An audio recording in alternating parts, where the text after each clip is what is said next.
Batagor. Selamat datang di Kota Bogor. Halo sahabat kebun.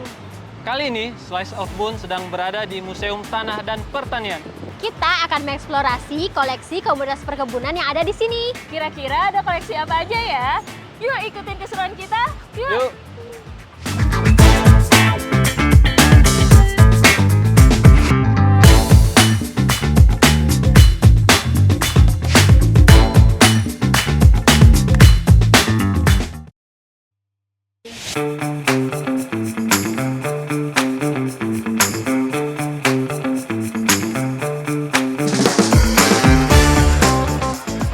Museum Tanah dan Pertanian Bogor adalah salah satu saksi perjalanan sejarah pertanian Indonesia yang begitu kaya dan penuh cerita menarik. Didirikan oleh Kementerian Pertanian pada tahun 1988, Museum Tanah dan Pertanian awalnya berfungsi sebagai pusat dokumentasi tanah di Indonesia. Bangunan bersejarah ini telah menjadi tempat untuk melestarikan dan memamerkan pengetahuan tentang tanah serta warisan pertanian bangsa. Dalam perjalanannya, museum ini terus berkembang. Tidak hanya menjadi tempat penyimpanan koleksi tanah, tetapi juga pusat edukasi yang menampilkan berbagai aspek pertanian.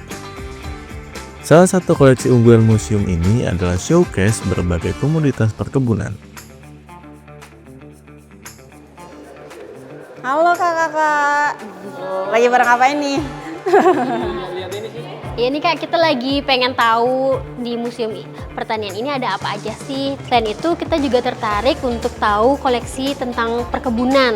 Jadi mungkin kakak nanti bisa ceritain ke kami atau kasih tahu ke kami apa aja sih komoditas perkebunan yang ada di sini.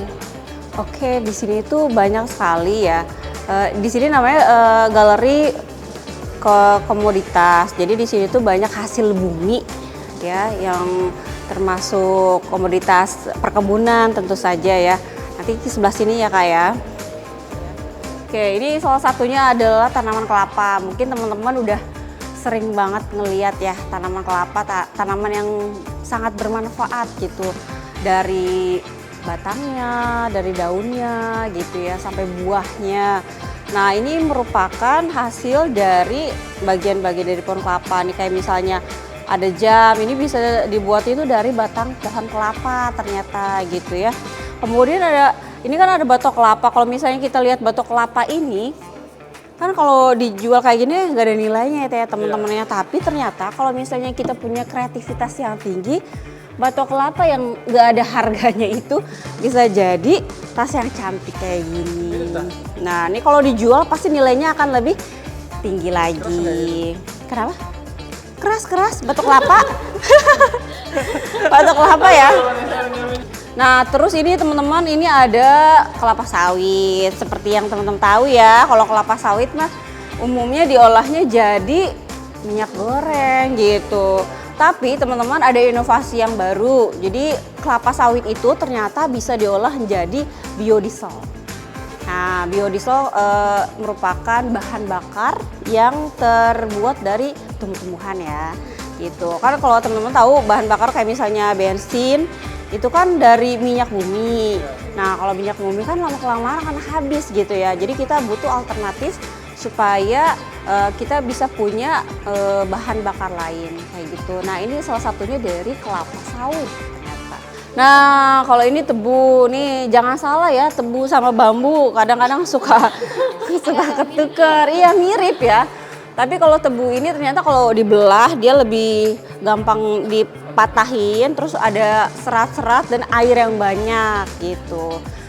Iya rasanya manis, mungkin teman-teman pernah nyobain ya. Rasa air tebu itu rasanya manis. Nah kalau ini karet, nah teman-teman mungkin juga udah familiar ya karet. Karet ini yang diambil apanya? Getahnya ya, jadi harus dilukain dulu nih batang pohonnya, kemudian nanti dia akan mengeluarkan getah, terus nanti dia ditampung, nah baru nanti dikumpulkan dengan ember.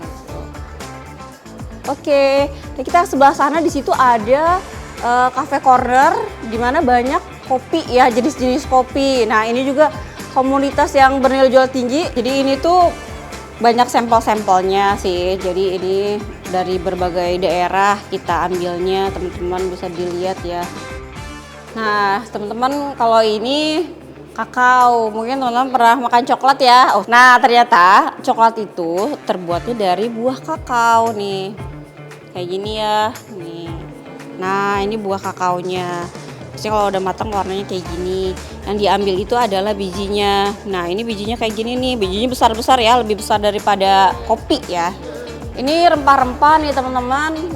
Jadi dulu itu memang Indonesia itu terkenal dengan rempah-rempahnya. Yang dicari itu waktu itu ada pala sama cengkeh yang paling terkenal.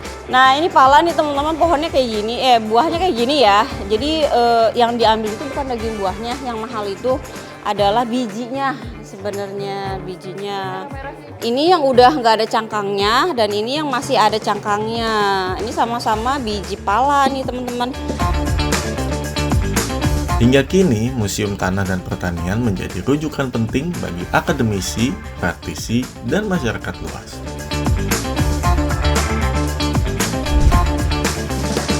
Itu dia keseruan kita di Museum Tanah dan Pertanian Kota Bogor.